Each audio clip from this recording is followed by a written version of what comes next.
Welcome to the Fight Night Daily podcast here in Manchester. Big boxing Saturday night. Joe Joyce goes in against Filip Hrgovic live at the Co-op Arena. And well, Radio, what an event we just had up there with the press conference. Listen, before we get into it, actually, let's just take a look at what's just happened.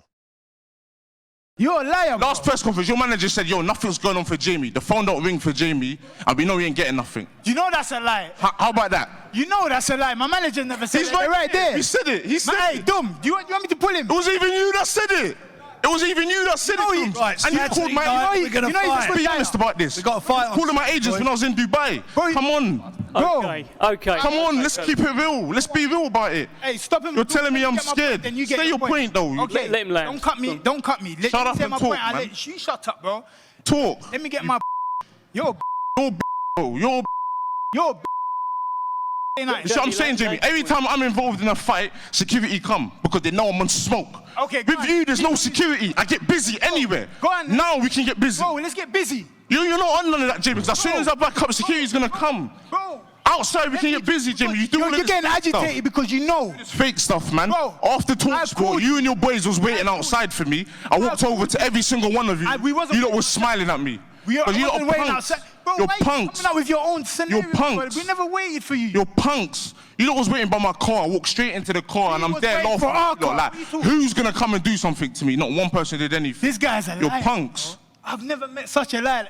Bro, what happened then after talkSPORT? Was waiting for our car and his foot was waiting for him. And why you keep looking at your team? Because I'm talking. Hey, talk to me. They know already. They already know about you. Talk to me. Okay, fellas, let's land our final points. Jeamie, I'm gonna whip your ass, you know. You're not whipping up. I'm telling you, Jeamie, I'm gonna hurt you, you know. You're hurt. I'm telling you, you know. I'm gonna hurt you, Jeamie. Alright, cool. Trust me. Let me get telling me I'm scared. What are you talking about, bro? I'm scared.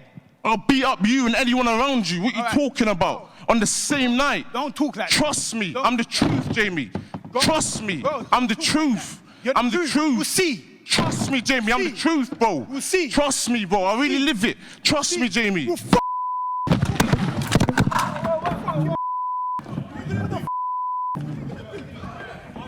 David. Come on, man.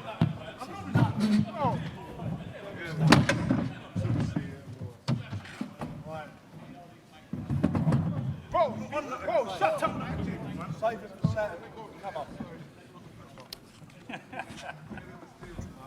Okay, all right. There is still a main event we need to speak to. By the way, fellas. Tell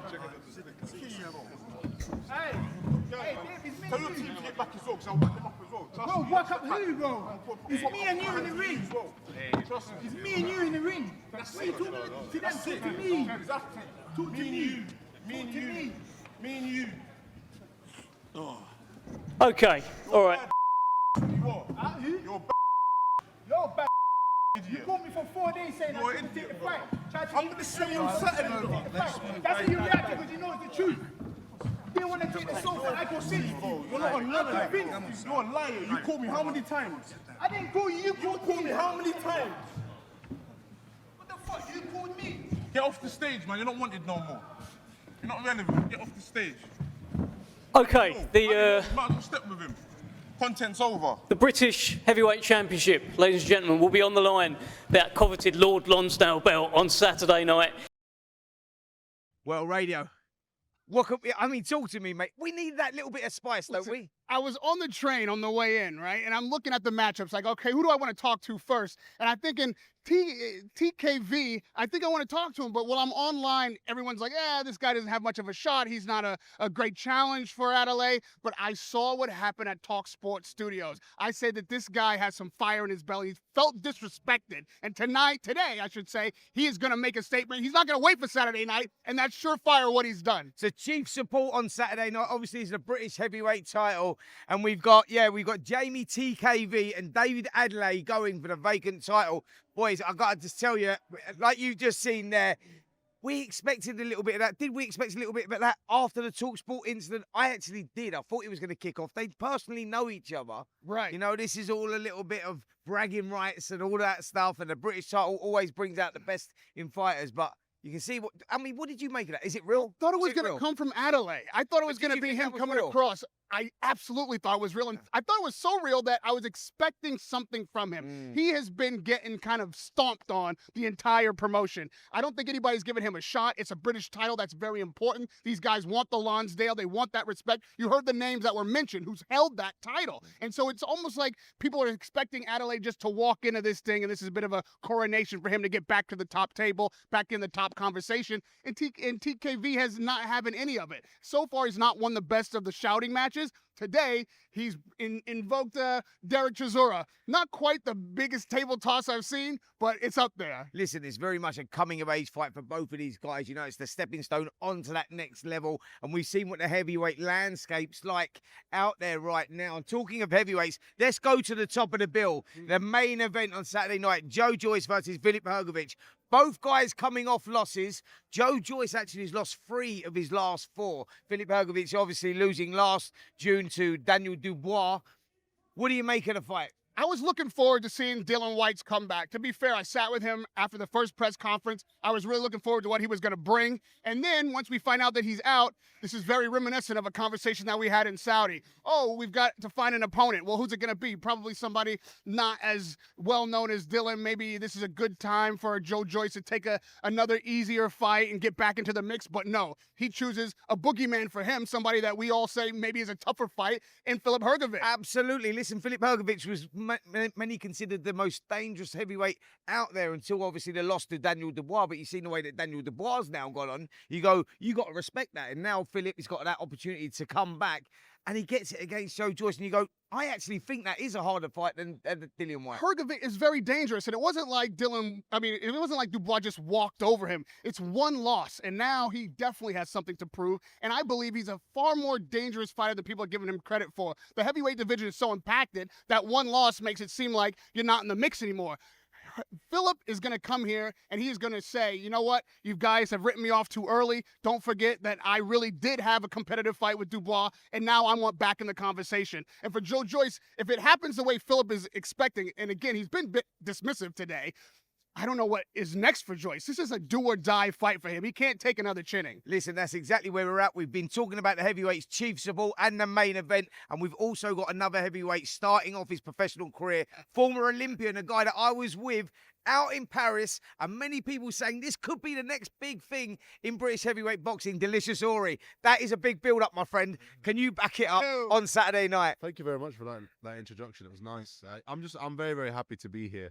I was just saying, like, in the presser, you know, I was watching Joe Joyce when I started my boxing career as an amateur, watching him in the Olympics, watching Hrgovic. You know, even the British title fighters, there were elite amateurs at the time when I was started. So now I'm on the same card as them. It's just a fantastic thing to be involved in. You've seen the kind of energy between guys at the top table.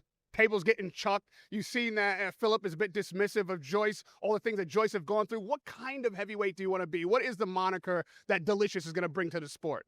I hope, you know what, for me, I think as long as I'm true to myself, that's key. I can't really see myself as being a bad guy. I'm too nice, man. So, yeah, we'll see. I'm going to go with the flow.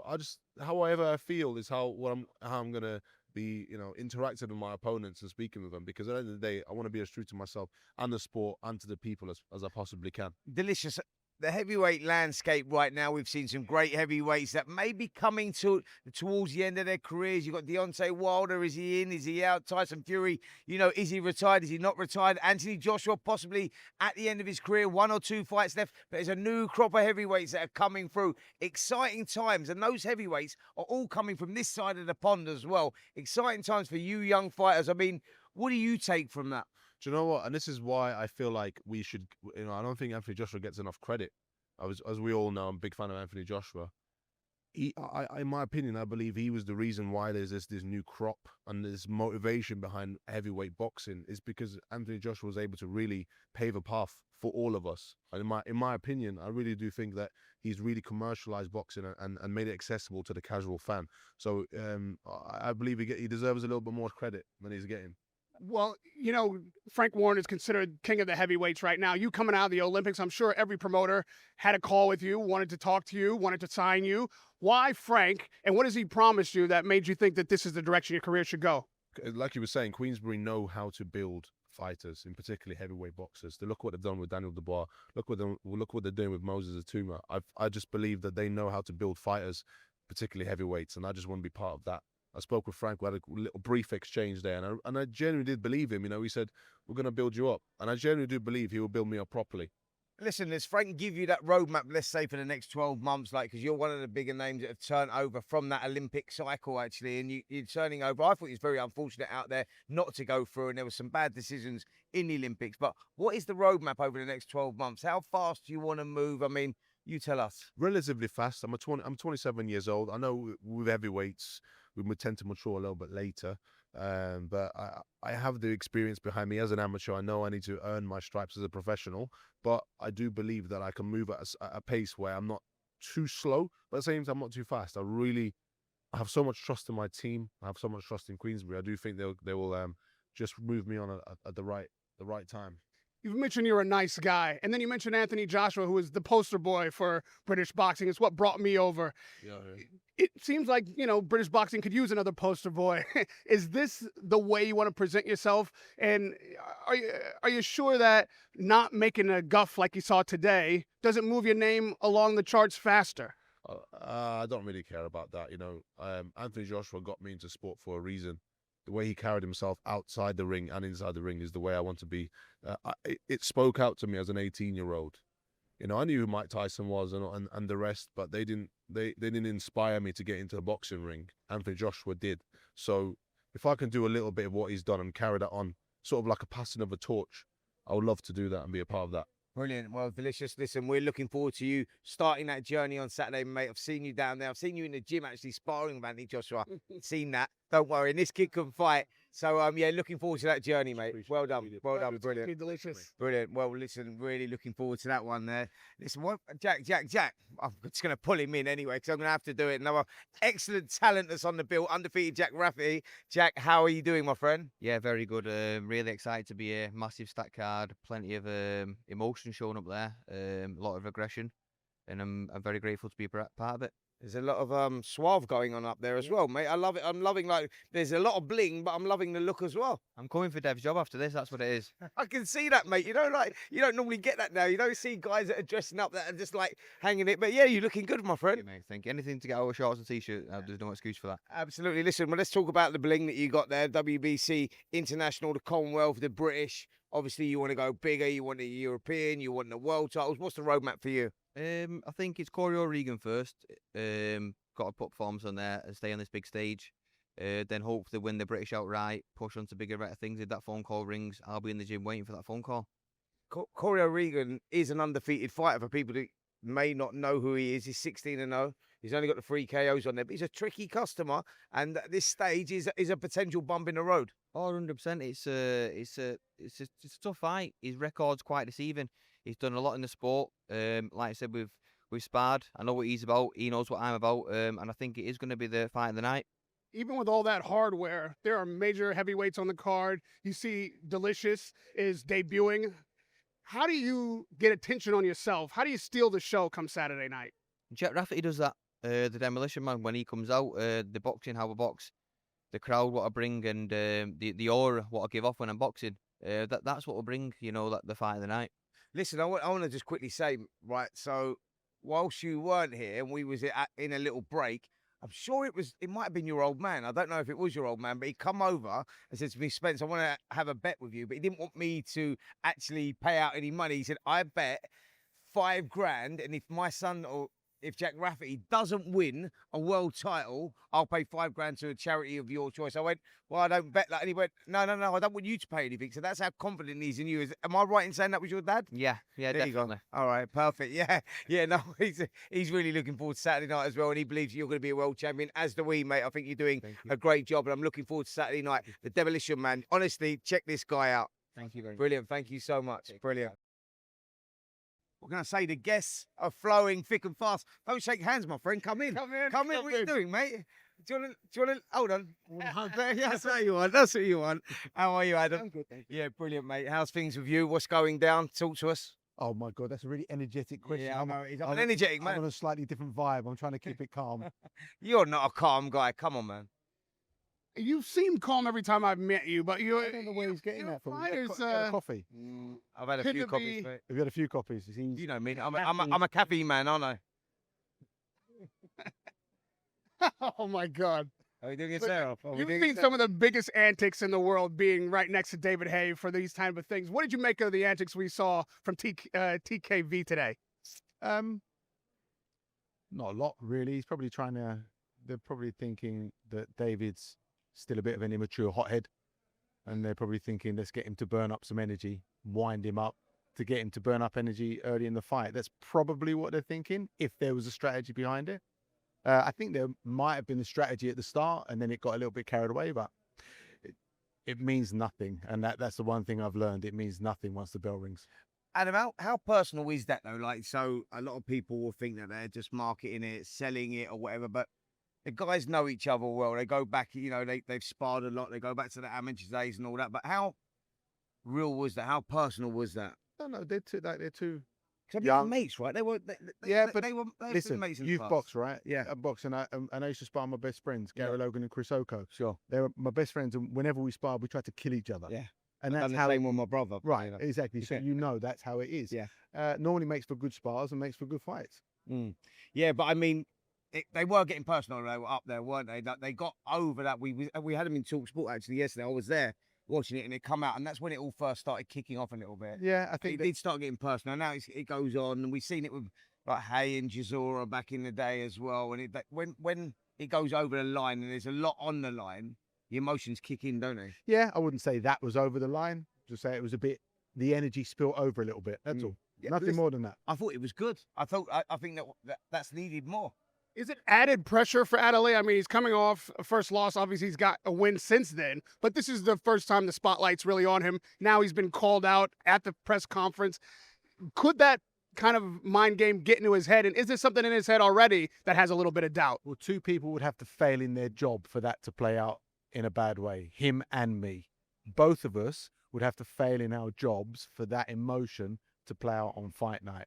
I'm pretty confident that that won't be the case. It's been said that you're the man to come to if you've got a broken wing, or if you need some Broken wing. Yeah, if you need some added confidence in a moment like after you've lost a fight. Why do you believe that people see you that way? I didn't know they did. I didn't know that. I don't know. I'm like a hospital charity for fighters, am I? No, you might be a doctor for fighters who need a little bit of medicine. David doesn't have a broken wing, that's for sure. He came off his loss, and one thing I did realize very quickly is that the loss didn't clip his wings at all. You know, and there's this belief that he has in himself, and just the blind belief that he had in himself, and I'm just there to put the game into the belief, because it's a very psychological, healthy place that he lives in. Yeah, I think with David Adeleye, I've known him actually since he was an amateur. When he was boxing as an amateur, the kid's always had incredible talent. There's no getting away from that. And maybe he just needed a little bit of guidance on, you know, like how to steer the ship, if you like, on how quick to go out the blocks, when to pick it up, when to hold it back, etc. Like, because I think that the loss sometimes can be the moulding of a fight, and I think that's what we saw there against Wardley. He chose you as a trainer, and because you've been there before at that level and you understand that, especially with heavyweights, you're the right man for the job.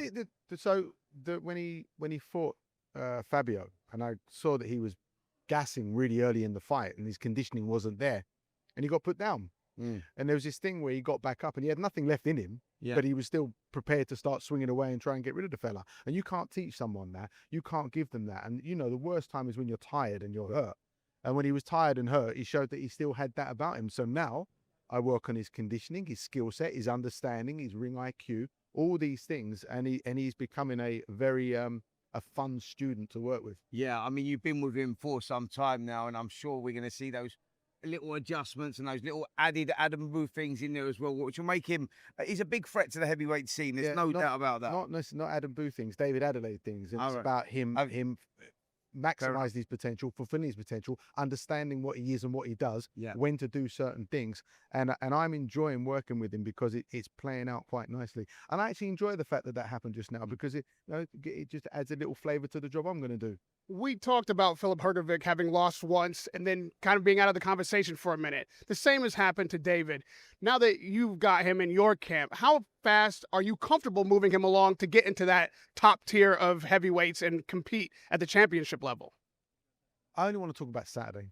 Ask me that question after Saturday, because there is a job to do. I'm not going to disrespect this fight and this opponent to start talking about what's after. That would be naive of me to do so and disrespectful. Let me phrase it a different way. How long does it take for you to gel with a fighter like David, to where you're comfortable that you can get the 100% that you want out of him? Everyone is different. Every fighter is different. And I won't say how long it's taken with David. What I will say is I'm absolutely convinced that I can get the best out of him. Adam, I just want to switch it up before we let you go, mate. Joe Joyce versus Filip Hrgovic, both guys coming off losses. Joe Joyce is in a position, I think, with 3 out of his last 4, losses. He's in a must-win situation, especially at 39 years of age. Who do you think wins that fight? Mate, I know them both, and I like them both. And Filip Hrgovic came and sparred with David Haye when he was 19 years old. And I was astounded at the toughness of this young man. The most dangerous time to take a fighter with desire is after their first loss, because you don't know how they're going to react. And that's going to be the interesting thing. He looks like he's in shape. I had a good chat with him just now, and he seems like he's in a really good place. We know what Joe is. Yeah. And Joe can be a nightmare if you don't have the capability to deal with what he brings to the table physically and energetically with the pressure that he puts on. But Hrgovic and his attributes and his style are the elements to deal with the Joe Joyce. Sure. So it's going to be really interesting. It's not just going to come down to desire, this one. It's not going to come down to that. It's going to come down to who actually executes smart moments in the rounds and doesn't just punch mindlessly. Frank Warren has said it'll be difficult to see the future for either fighter if they lose. I think it is a bit different for Filip than it is for Joyce. If Joyce can't be successful on Saturday night, are we looking at the end? I'd never say that. And I've learned to never say never, especially in heavyweight boxing, because the amount of times I've seen a fight, I think, well, that's it. We're never going to hear from him again. And the next thing you know, a year and a half down the line, he's fighting for the heavyweight championship. What were people saying about Daniel Dubois? What were they saying about Dubois after he lost to Joe? That he was a coward, that he was a quitter, all these things. And now look what he's gone on to do. Okay, well, brilliant there to hear from Adam Booth as well. But look, before we go, let's preview this main event, Joe Joyce versus Filip Hrgovic. Who wins and how? I think we have a better fight than we had originally. This is even a better card than we had originally. And I don't know I can say for sure who wins, but I do think Filip Hrgovic has to be the favorite going in for me. I mean, the one loss against Dubois, and nobody's beaten Dubois since. It was not a close fight, but a good effort from Hrgovic. I mean, Dubois was just too much on the night. I'm not taking a lot out of his stock from that loss. And Joe Joyce, I like him. He's done a lot in the sport already. I think he's still got the hunger and the passion, but whether or not he's got the punch resistance, whether or not in the long process of this fight he can stay with it and stay in it. If Hrgovic continues to come, will he wither? Will he be able to break down Joe Joyce? I think it's more likely that that's the outcome than not. So if I'm putting my money on the table, I'm going with Hrgovic. But if I'm saying whether or not this is an entertaining fight, that anything could happen, absolutely. Listen, it's an intriguing fight for sure because we just don't know. Like I say, Joe Joyce has lost 3 of his last 4, and against Derek Chisora last time out, were the cracks starting to appear. He got floored in that 9th round. We don't see the juggernaut ever on the floor. So like you say there, with the punch resistance, I think all the questions are whether Joe Joyce can still compete at this level. How does Hrgovic come back from defeat? He looks in great shape. It's a tough one to call, but you've got to go for Filip Hrgovic, who starts a big favourite here, going in against Joe Joyce live on Saturday night. And that's it from us here at the press conference for the Fight Night Daily podcast. Catch us tomorrow live from the weigh-in. On AM, on DAB, via the talkSPORT app and on your smart speaker. talkSPORT.